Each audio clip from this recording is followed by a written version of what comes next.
Tô achando... Ah, tá aqui.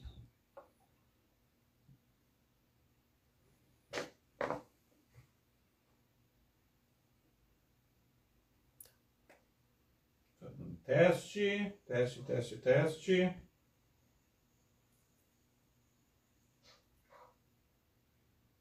Tem delay.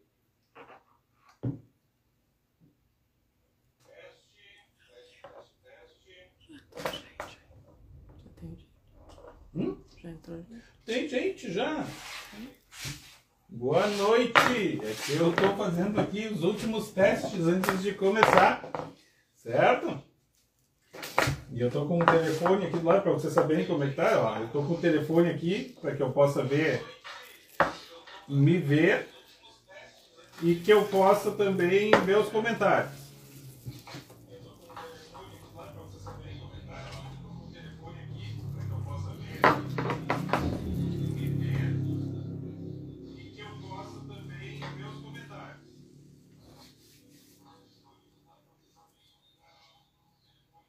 E é difícil com o delay, é estranho, porque eu consigo me ouvir aqui, né? E tem um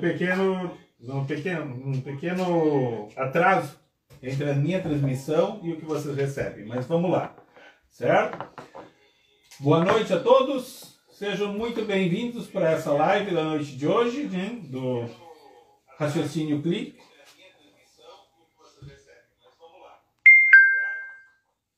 Boa noite a todos. Sejam muito bem-vindos para essa live da noite de hoje, né, do... Vamos lá, senão vai ficar um... Eu fico esperando o retorno aqui, desculpa. Então vamos lá. Gente, muito boa noite, obrigado por estarem aqui. E hoje começa, né, essa fase nova nas minhas lives, né, onde eu vou ter algumas lives que vão ser feitas aqui, né, com a gente no Lightboard. Vocês não veem nada, parece que eu estou direto, mas tem um acrílico aqui na minha frente, onde eu vou começar hoje a nossa live. Eu vou fazer o seguinte, ó, eu vou começar, na verdade, primeiro... Só um instantinho, eu já sei o que eu preciso fazer. Eu vou fazer o seguinte, ó, eu vou começar, na verdade, primeiro... Só um instantinho, eu já sei o que eu preciso fazer. Eu preciso tirar o som, senão eu vou ficar escutando duas vezes, e é por isso que eu fico prestando atenção. Então agora pronto, agora eu tirei o som, não vou ficar me escutando, só vocês me ouvem, certo? E o que que acontece, gente, então, né? A gente vai começar, eu vou começar hoje explicando mais ou menos como eu entendo o raciocínio clínico, certo? Ou seja, o raciocínio clínico, primeiro, ele não tem uma regra, né? Ele não tem uma fórmula, mas cada um desenvolve do seu jeito. Depois de 26 anos de prática, né, na fisioterapia, eu mais ou menos esquematizei para mim uma ideia de como eu funciono. E se isso servir para ti, que legal, muito bacana isso, né? Toca adiante, certo? Depois, né, numa segunda parte dessa live de hoje, eu vou falar um pouquinho, retomar sobre a live que eu fiz semana passada, quando eu falei sobre entorse de tornozelo, né? Que eu falei coisas bem simples, né? Hoje eu vou retomar algumas coisas. Então, olha só. Quando eu começo, né, a estudar o caso do meu paciente, ou seja, quando eu conheço o meu paciente, a primeira coisa que eu penso é na anamnese.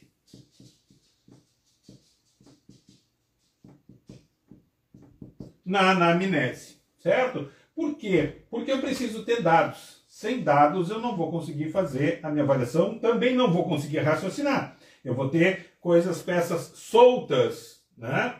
No meu, ó, desculpa, vou começar de novo, porque quem sabe faz ao vivo, né? E eu já vi que deu errado aqui, porque eu estou escrevendo fora da minha tela. Fora da tela que vocês veem. Então, lá vou eu de novo, certo?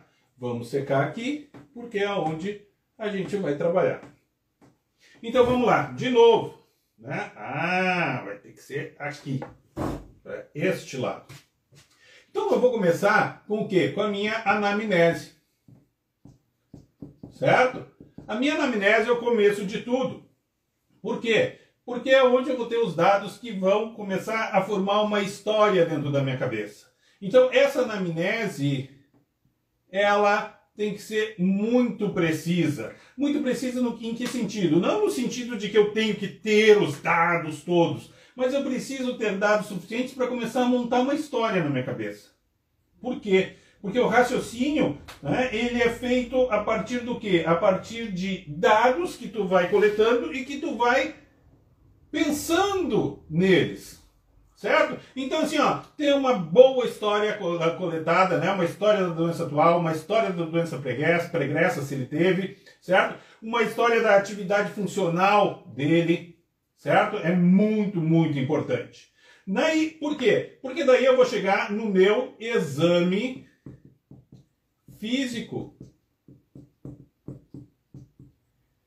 E para que serve este exame físico? Claro, né? Esse exame físico ele serve para que eu comece a investigar dados que eu comecei a ter lá na minha anamnese. Por quê? Porque eu tive uma queixa principal, né? Esse paciente ele desenvolveu uma atividade e eu vou, a partir dos dados que eu tenho da anamnese, começar a investigar por meio do meu exame físico. E aí é importante no exame físico que eu comece a imaginar coisas. Por quê? Porque eu não posso me prender só aos dados que eu estou vendo. Eu vou virar um pouquinho aqui para o lado. Deixa eu ver se dá certo. Né? Eu não posso me prender só aos dados que vão me levar exatamente ao que o cliente tem. Por quê? Porque talvez não seja isso. Certo? Talvez não seja isso. E eu preciso daí, então, né, que o meu exame físico comece a procurar coisas. Ou seja, no exame físico que eu começo a imaginar, eu começo a procurar dados que vão confirmar ou não a minha queixa principal. Muito bem. Isso significa, então, que exame físico e anamnese precisam conversar. Não tem como ser diferente. Eles precisam conversar o tempo todo. Mas o que acontece? Eu vou ter ainda também o que se chama de exame complementar, né? Que são exames de sangue, exames de imagem, né? E esses exames complementares, eles servem para quê? Claro, eles servem tanto para dar subsídio para o que eu encontrei na anamnese, ou seja, eles são complementares, eles dão, né, complementam a ideia, a imagem que eu fiz durante a anamnese, mas eles também dão suporte para o exame físico. Se eu tenho lá um exame vamos imaginar, um exame de ressonância magnética do meu tornozelo, para ver se eu tenho, qual é o grau do meu comprometimento dos ligamentos no entorse de inversão. Eu vou usar os exames complementares para quê? Para justamente subsidiar quais os testes que eu vou fazer. Se eu vou fazer gaveta anterior, se eu vou fazer gaveta posterior, certo? Se eu vou trabalhar a inversão e a eversão para ver o quanto eu vou ter de folga por causa deste entorse. Então eu uso isso e eles precisam conversar durante a minha investigação. Tudo por causa do quê? Dessa conversa que eu tenho entre esses três elementos: anamnese, exame físico, exame complementar. Até aí tudo bem, sem problema. Só que isso precisa conversar com o quê? Isso faz com que agora eu vou criar, não sei se isso vai entrar aqui, vai, né? À medida que eu tenho isto aqui, eu vou criar agora o que se chama de hipóteses.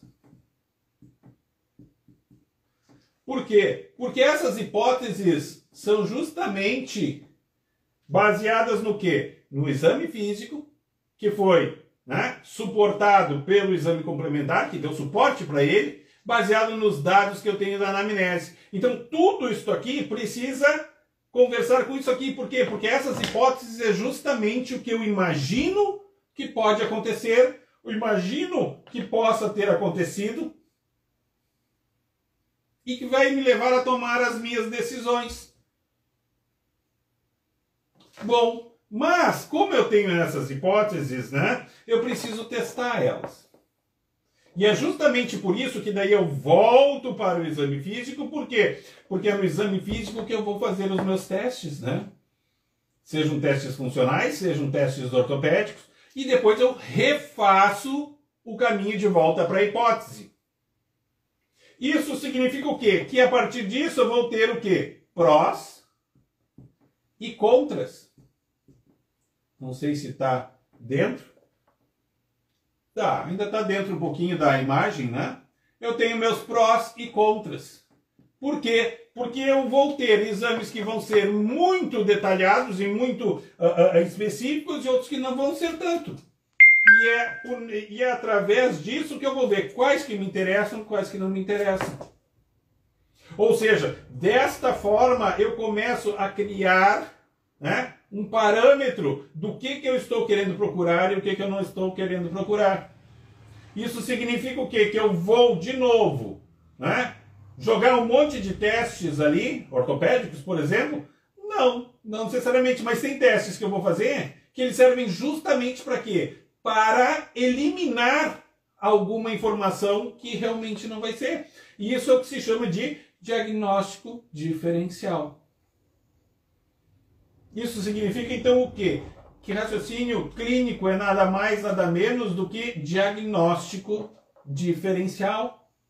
E isso vai fazer o quê? Vai fazer com que, né, a partir disso, eu possa escolher o arsenal, eu gosto de chamar de arsenal, que são todos os recursos que eu, enquanto fisioterapeuta, tenho para tratar os acometimentos que o meu cliente tem. Então, este arsenal, ele vai ser, né, alimentado com as informações que eu tenho, das hipóteses com os prós e contras, e a partir disso eu traço minha conduta. Só que este arsenal, por si só, já pode gerar outro raciocínio. Por quê? Porque aqui eu estou fazendo o raciocínio da minha avaliação, e não o raciocínio do meu tratamento. Por quê? Porque depois, baseado nisto que nós temos aqui, eu vou ter, então, o meu tratamento, onde eu vou pensar como que vai ser feito o tratamento do meu cliente. Que eu posso usar várias técnicas. Eu sempre bato aqui nas minhas lives, né, que eu não uso técnica. Eu não trato meu paciente com uma técnica única. Eu trato com aquela que vai ser melhor naquele momento. Certo? Então, em função disso, muitas vezes as pessoas acham, o Klaus não gosta disso ou não gosta daquilo e assim por diante. Não! Na verdade, eu estou dizendo que eu preciso saber um pouco de cada técnica e não muito de uma só. Porque eu preciso, na verdade, raciocinar no que ela tem de melhor para o meu cliente naquele determinado momento. Certo? Então, esse aqui é um esquema bem geralzão que eu tenho para o meu raciocínio clínico, certo? Se alguém quiser tirar um print, pode tirar o print, fica bem à vontade, não tem problema nenhum, não tenho reserva de conhecimento, certo? E agora eu queria fazer o raciocínio clínico do entorse de tornozelo. Eu fico aqui ainda à disposição, se alguém quiser fazer alguma colocação. Acho que eu vou começar a usar cores mais claras, né? O vermelho não ficou muito legal. Fico à disposição, até porque tem um certo delay, né, na transmissão entre o que eu falo e a transmissão aqui, porque eu estou acompanhando em outro telefone aqui do meu lado. Certo? Muito bem. Continuando então, vou apagar. E vamos lá. No primeiro momento parece que vai ser uma baita de uma porcaria isso aqui, né? Uma baita de uma bagunça.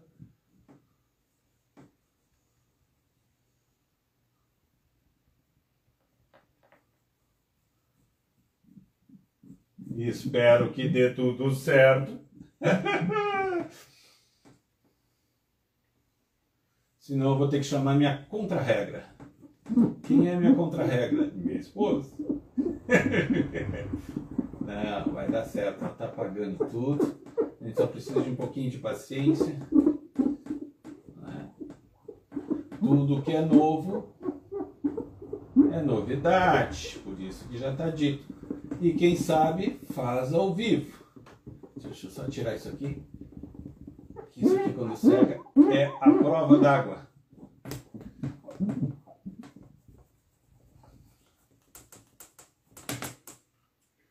Um momento só, gente.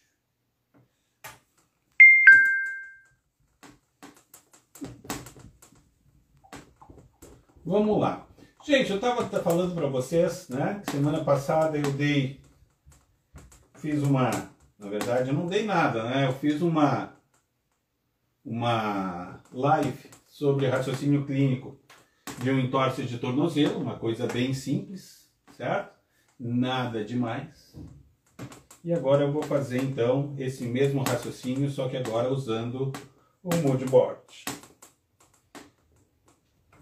Um instante só. Vamos ver se isso aqui vai apagar.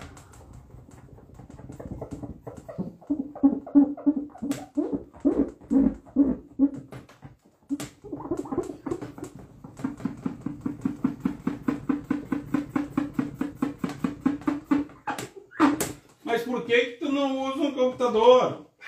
Minhas aulas sempre foram num quadro. E eu acho muito mais legal.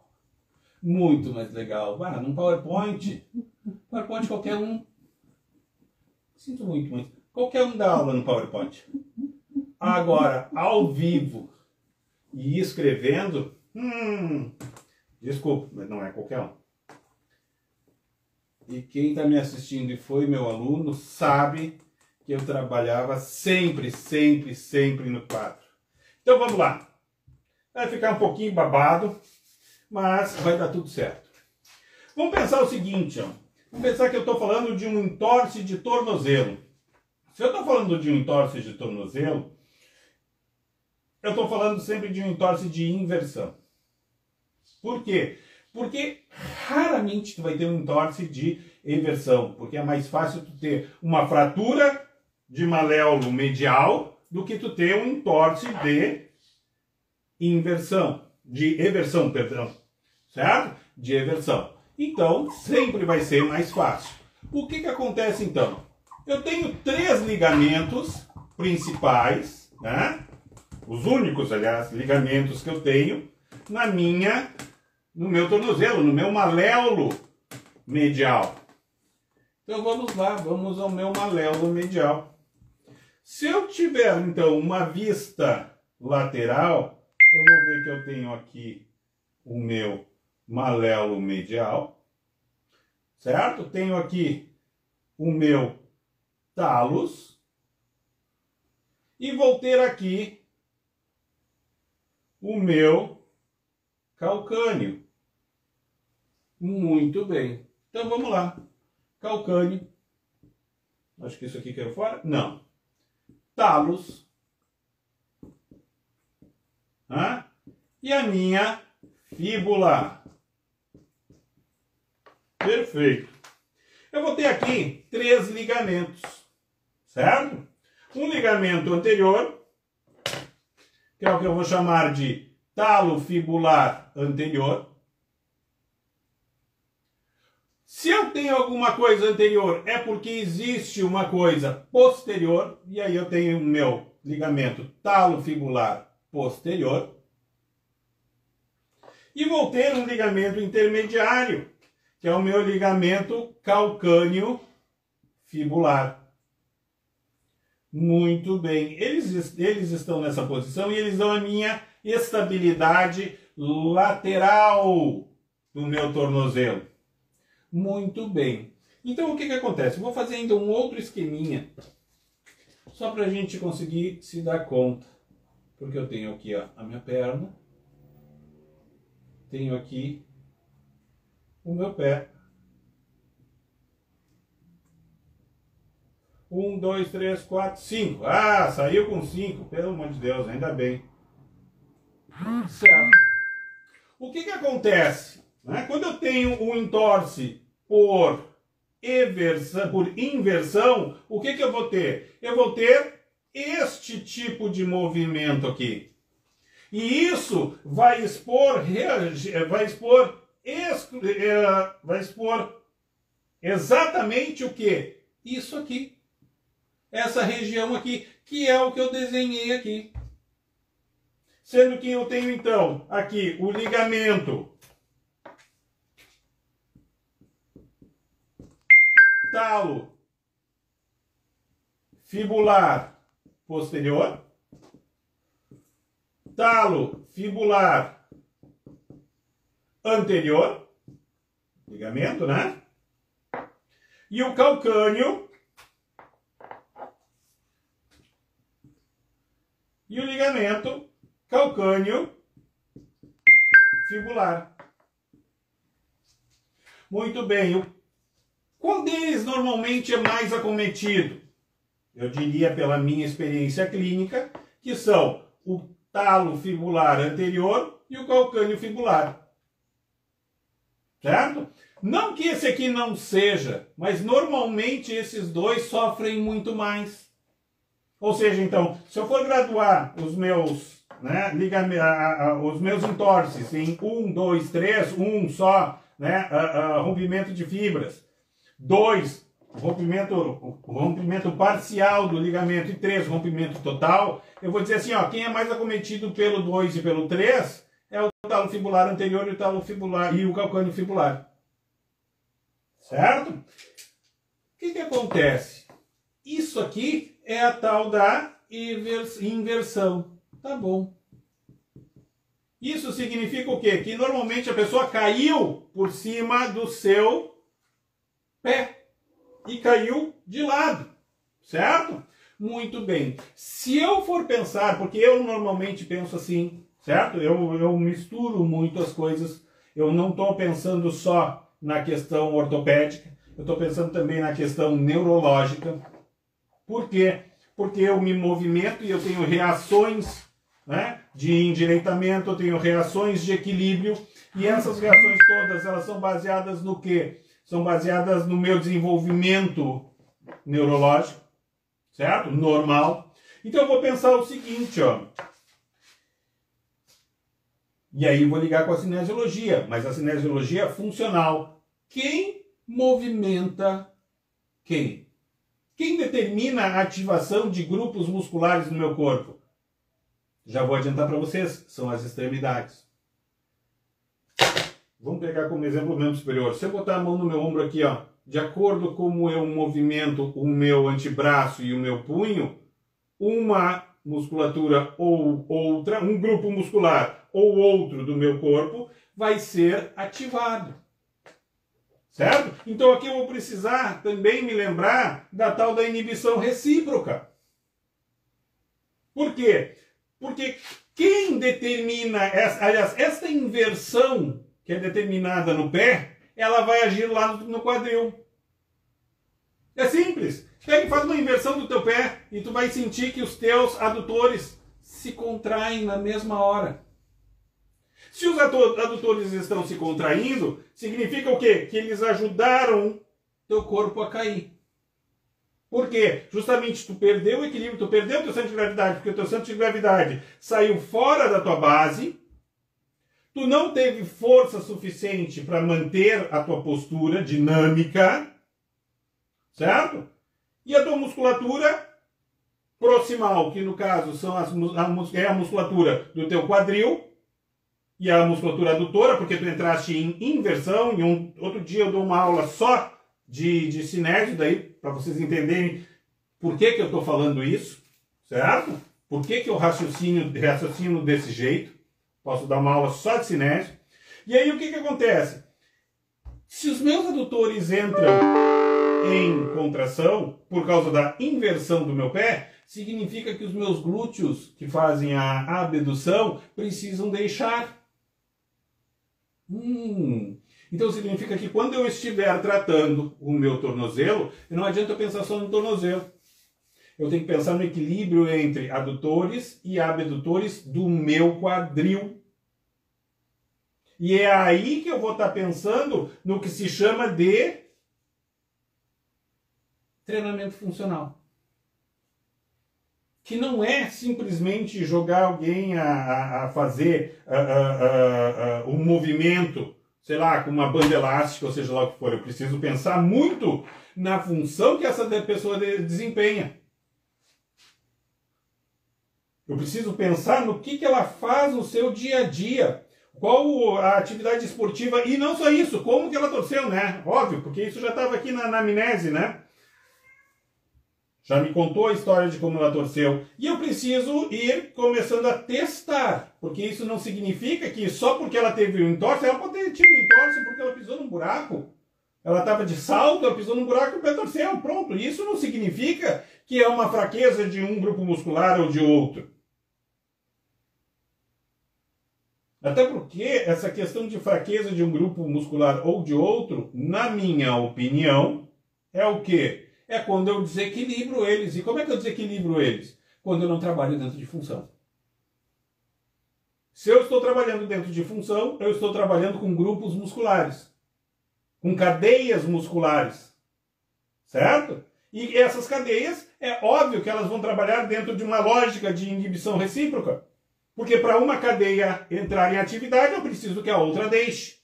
Mas isso não significa que a outra fica balançando aqui. Significa o quê? Que a outra está tendo, se eu estou tendo uma contração concêntrica em um lado, eu tenho que ter uma excêntrica do outro. Ou, no mínimo, uma isométrica. E eu não posso pensar só, por exemplo, eu desenhei aqui, isso aqui é um pé direito. Eu não posso pensar só no lado direito, eu tenho que pensar no lado esquerdo do cara. Então o negócio é muito mais complexo e é por isso que eu preciso ter um raciocínio em cima disso. E o meu raciocínio é que não adianta só eu tratar esse tornozelo aqui se eu não tratar o equilíbrio entre a atividade muscular proximal do quadril,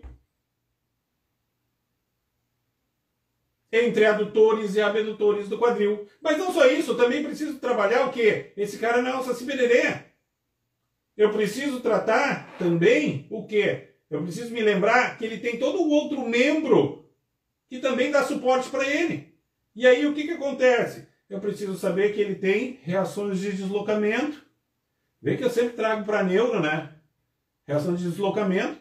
Mas eu não trago para neuro só porque eu gosto de neuro. É que eu não tenho como desvincular ortopedia de neurologia. Se eu desvincular isso dentro desse tipo de tratamento, dentro de um tratamento funcional, não vai adiantar.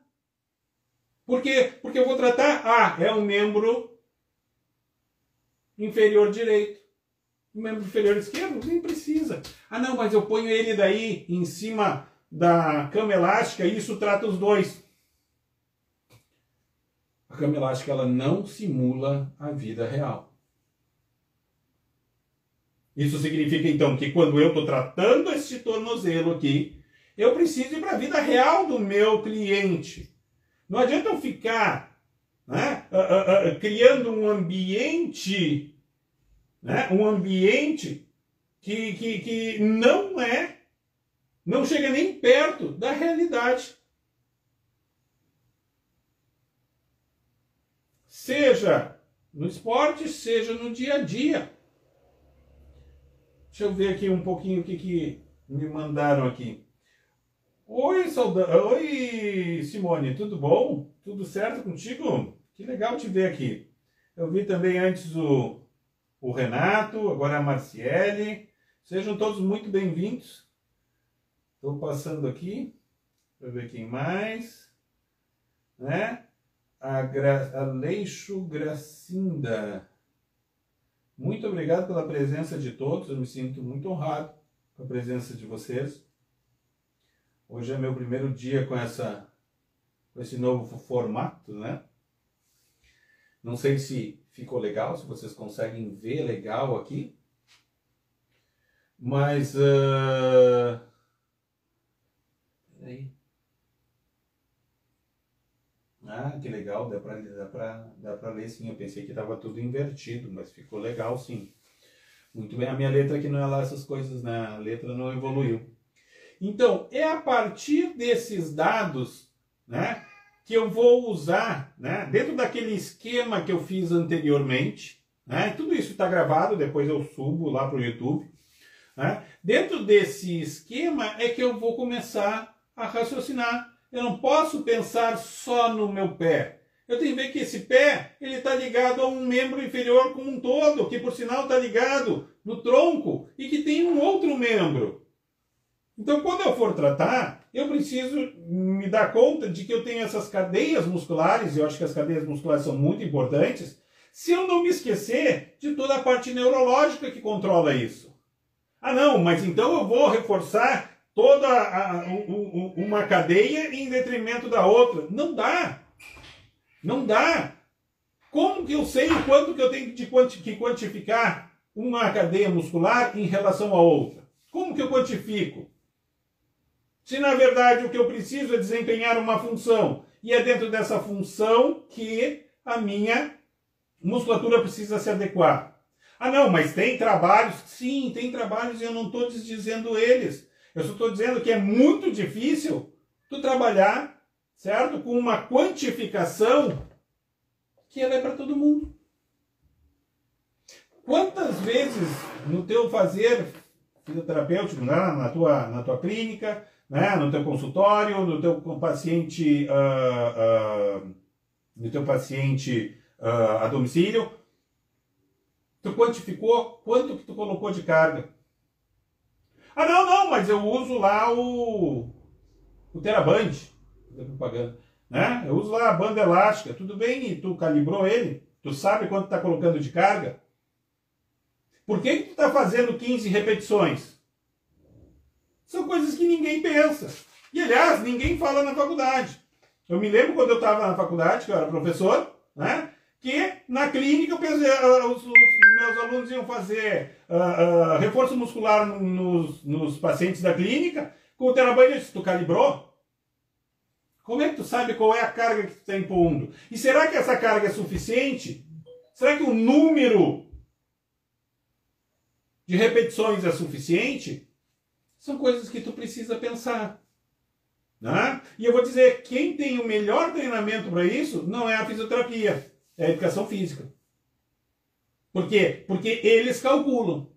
Eles calculam quanto eles vão botar de carga. Então isso tudo precisa entrar dentro do teu raciocínio clínico. Sem isso, ele se torna uma coisa vazia. Ele se torna meramente, eu acho que é 4 quilos. Eu acho que é 4 quilos, então eu vou usar 4 quilos. Ah, mas quantas repetições? Vamos fazer 20. Vamos fazer 20, tá bom. E será que 20 é para as duas, aliás, esses 4 quilos servem para as duas cadeias musculares? Porque cada uma tem uma atividade bem diferente da outra, né?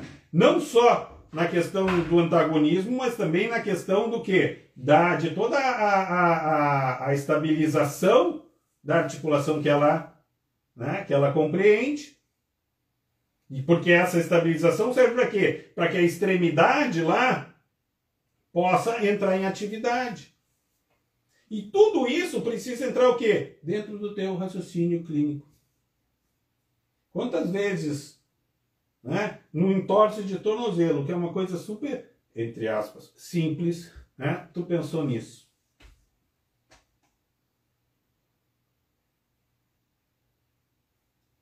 Pensa nisso que eu te falei. Vamos ver quem mais aqui. Olha só, Vinícius, foi meu aluno aqui de Porto Alegre. Jorge é meu filho. O Jean é meu vizinho. Tudo bom, Jean? Que bom te ver aqui. Então assim, eu fico aberto para perguntas. Qualquer curiosidade que vocês tenham com relação ao que eu falei aqui, eu fico aberto para vocês. Hoje, como é o vídeo de estreia, ele vai ser um pouquinho mais curto, né? Até porque eu dei conta do que tinha que falar, né? Mas eu fico aberto para vocês, para quem quiser tirar dúvidas, quem quiser fazer alguma colocação. Críticas sempre são bem-vindas, tanto as construtivas quanto as pejorativas, porque é assim que a gente se desenvolve, né? Não sou dono da verdade, mas, né, o que eu tento colocar aqui para vocês é como eu raciocino quando eu estou trabalhando com o meu paciente ou o meu cliente, como preferir, certo? Porque não basta, não, então eu vou tratar né, o processo inflamatório, o edema residual e assim por diante. Gente, para mim, né, por exemplo, o edema residual ele é secundário. Por quê? Porque assim que ele retomar a atividade dele, mesmo durante o próprio treinamento funcional, no tratamento, né, esse edema residual começa a ser dissipado. Então, são coisas que normalmente eu não levo muito em conta. Não que eu não dê importância, né? Porque se ele é residual, ele vai ser residual. Mas é uma das últimas coisas que eu normalmente penso. A não ser que isso esteja gerando dor no cliente, né? Ou atrapalhando ele, por exemplo, para calçar o próprio tênis, né? Tênis, sapato, enfim, sandália e assim por diante. Né? Mas o que me interessa o que é restabelecimento dessa função. Essa função para mim ela é primordial. E aí a gente pode entrar num assunto que é bem pertinente. Já ia, né, encerrar, mas não, eu acho que eu não vou. Por quê? Porque tem pessoas que têm esses entorses recorrentes, né? E aí o que acontece, né? Um entorse recorrente, muitas vezes esses ligamentos podem ficar, entre aspas, com folga. Né? São pessoas que têm entorses, não tratam eles e assim por diante. Pois é, eu tenho que ter em mente o quê? Que a função do ligamento é me dar estabilidade estática.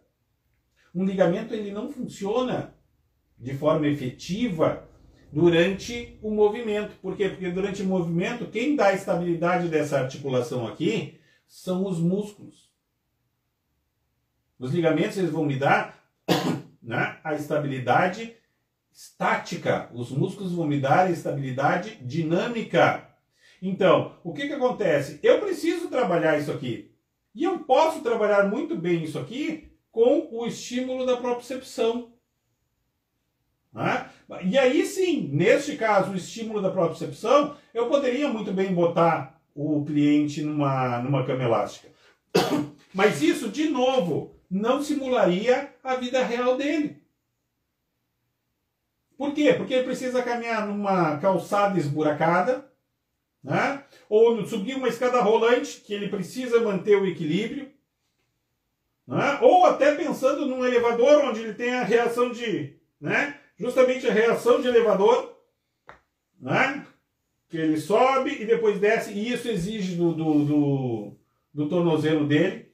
Então eu trabalharia muito mais a questão dinâmica do que a questão estática dele. E aí, quando eu estou trabalhando lá a minha musculatura proximal, porque eu ainda estou falando do entorse de inversão, se eu estou trabalhando a musculatura proximal, eu tenho que trabalhar o quê? As cadeias musculares de abdução e adução, ou seja, adutores do quadril e musculatura glútea. Eu tenho que me dar conta de que quando os adutores entram em atividade, os glúteos têm que fazer uma contração excêntrica. Ou seja, eles têm que deixar os adutores se contraírem. Então, o que acontece? Eu faço muito mais esforço numa contração excêntrica do que numa concêntrica. Então, se eu tiver que trabalhar para prevenir esses entorses recorrentes e que vão ter efeito sobre esses ligamentos aqui, sim, que podem ficar com folga, eu vou ter que começar a trabalhar musculatura glútea, porque elas é que vão ajudar a estabilizar quando esse pé entrar em inversão. A musculatura em si do tornozelo vai dar a estabilidade dinâmica, mas quem vai desacelerar esse movimento, ou seja, vai fazer com que isso possa ocorrer de forma controlada, é a musculatura glútea. Que normalmente as pessoas acham que não tem nada a ver. O que o glúteo tem a ver com o tornozelo? Tem tudo a ver. O que os adutores têm a ver com o tornozelo? Tudo a ver. Ou seja, quando eu faço uma inversão, os glúteos desaceleram essa inversão. Quando eu faço uma eversão, os adutores desaceleram essa eversão. Porque eu trabalho dentro de cadeias musculares. E o meu corpo funciona assim. Eu não escolho qual músculo eu quero contrair. Eu não consigo contrair um músculo no meu corpo sozinho. Eu contraio grupos musculares. E para eu contrair esses grupos musculares, outros grupos musculares tiveram que deixar. Outros grupos musculares ainda tiveram que estabilizar para permitir que eu possa fazer. Então, eu preciso pensar nisso durante o meu raciocínio. Vamos ver aqui. Olha só. Mauro, tudo bom, cara? Tu tá todas as vezes aqui. Que legal te ver. Lesões sindesmóticas com comprometimento de ligamento tíbio-fibular anterior por abertura de pinça maleolar. Sempre achei desafiadoras entorses comprometendo o compartimento medial. É que o compartimento medial, tá? Normalmente ele leva a uma fratura. O compartimento lateral ele é mais fraco, né? E é por isso que ele é muito mais comum. E eu vou te ser bem sincero, Mauro, nunca peguei um entorse, né, de maléolo medial, de ligamento deltoide. Nunca tive essa oportunidade. Tá? Nunca tive essa oportunidade mesmo.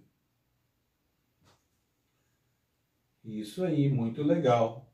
Gostei da tua participação, Mauro. Muito legal. Os casos mais difíceis de tratar na época da minha experiência em física esportiva. Exatamente. E isso é muito comum, isso é mais comum, tu falou tudo, mais comum em esportistas, né? Deixa eu pegar uma água aqui. Isso é mais comum em esportistas por causa justamente do estresse, né?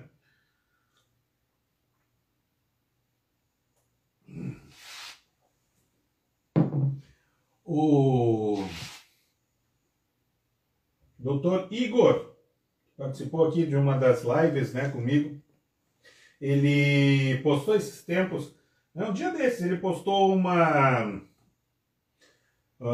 imagem de um entorse de tornozelo, não sei se era no US Open, no Australian Open, alguma coisa assim, mas foi uma das coisas mais horríveis que eu já vi, né? O entorse de tornozelo por inversão, né? O cara estava jogando com o Nadal, eu acho, alguma coisa assim. Foi uma das coisas mais horríveis que eu já vi. Parece que o pé do cara soltou, né, da extremidade lá da pinça maleolar. Parece que ele soltou. Tu vê exatamente quando torce, tem assim, ó, com certeza ele rompeu todos os três, não foi um, não foi dois, foram os três ligamentos, né? Foi uma das coisas mais horríveis que eu já vi. Acho que é isso e aquelas fraturas que tem no Muay Thai, né? Onde os caras têm a fratura de ápice de fíbula, né? De tíbia, desculpa. Foi o que o Anderson Silva teve, né? Mas é isso, gente. Perguntas, dúvidas? O que vocês acharam? Gostaram desse novo formato? Espero que sim. Semana que vem eu vou ver se eu consigo. Eu vou trazer uma outra forma de pensar o raciocínio clínico. Essa aqui é a minha, né? E o raciocínio clínico a gente pode usar muitas ferramentas, por exemplo, da ergonomia. E aí, semana que vem eu vou trazer uma outra, né, ferramenta para raciocínio clínico, para ajudar a gente a pensar que isso não é o privilégio de uma especialidade, né? Não é uma ferramenta que serve só para um determinado tipo de coisa. Na verdade, qualquer coisa que estimule vocês a conseguir pensar fora da caixa no cliente de vocês, é isso que interessa. E o mais importante, experimentar. Quanto mais vocês experimentarem, melhor. Certo? Mas isso significa que eu vou fazer experiências com o meu cliente? Não, tu não vai fazer experiência com o teu cliente. Mas se tu acha que simplesmente tu ir lá e aplicar uma técnica, tá bom, tá pronto, então significa que tu só sabe aplicar técnica. Tu tem que saber quando tu vai aplicar, por que tu vai aplicar, e será que ela é a melhor naquele momento? Será que ela é a única naquele momento? Então são esses tipos de coisa, essa provocação que eu faço para vocês.